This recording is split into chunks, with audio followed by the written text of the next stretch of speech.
За тэгэхээр Австралид байр худалдаж аавна гэдэг бол үнэхээр маш өндөр үнэлэмжтэй. Би ингээд ээж маань Монголоос ингээд Австралид ирсэн байхад ээжтэй би түрээсийнхаа мөнгийг хэлээд дээрэс нь манай ээж одоо жишээлбэл ийм шиг байр худалдаж аавал ямар хэдэн төгрөг байх уу гэд ингээд асуухт нь нөгөө Австралийн байрны үнийг Монголд хөрвөглөө ингээд хөрвүүлэх гээд тэр олон нойлныхоо тоог учрыг олохгүй ингээд айгүй конфьюз болж ирснээр би ингээд айгүй санаад идэг байхгүй юу.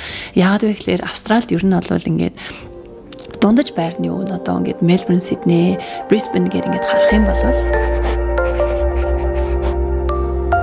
тийм болохоор яг энэ том санхүүгийн зорилгоо тавьчаад энэ зорилготой хүрэх тэр маш одоо тодоос тод одоо тэр нөгөө нэг тооцооллоо ингээд хийгээд яг санхүүгийнхаа одоо орлого зарлага гэдэг зүйлүүдээ маш их сайн тооцож маш ингээд тийм яг хэр хэмжээний орлоготой байж ээж би энэ зорилготой хүрэх боломжтой юм бэ гэдэг яг тэр financial foundation гэдэг зүйлээ хамгийн эхлээд тавих айгүй зөв санагдсан.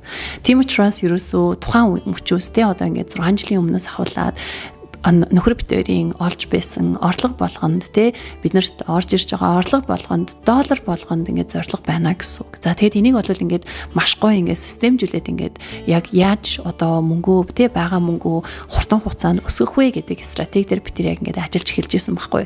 Тийм болохоор та нар нөгөө байр авахыг одоо төлөвлөж байгаа хэрвээ та нар байх юм бол нэг 5 жилийн зорилго гаргаж байгаа. Тэрэн дээр ажиллах нь хамгийн чухал санагдсан. Тэгэхээр би энэ жилээс Freedom Finance Academy гэдэг академиг үүсгэж байгаа санхүүгийн эрхчлөөнд хүрэхийг эрмэлзэж байгаа. Австрали, Америк, Канада гэсэн барууны улсуудад амьдарч байгаа орлоготой тийм ээ ялангуяа энд ингээд өөрийнхөө амьдралыг урт хугацаанд ингээд төлөвлөё гэж бодож байгаа монголчуудад зориулаад Fire Movement гэдгийг ингээд анх удаа ингээд үүсгэн байгуулаад зааж байгаа. Тэгээд энэ movement-д маань ингээд орж байгаа ментенер маань яг одоо миний магадгүй яг 5 жилийн өмнө тэр зорилго тавиад сууж исэн. Яг тэр одоо мөчөд ингээд ирсэн байгаа.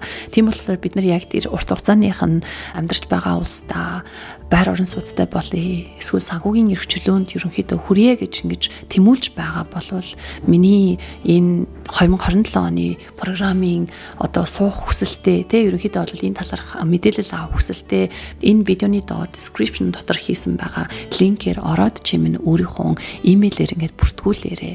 За Монголд амьдарч байгаа хүмүүст бол хамаагүй шүү. Окей зөвхөн Австрали, Америк, Канада тэгээд хэрвээ Европын улсуудад амьдардаг бол окей. За тэгэхээр миний энэ гоё аяллаа нэгэн хэсэг байсан та нартай бас их баярлалаа. Надад урам зориг өгч тий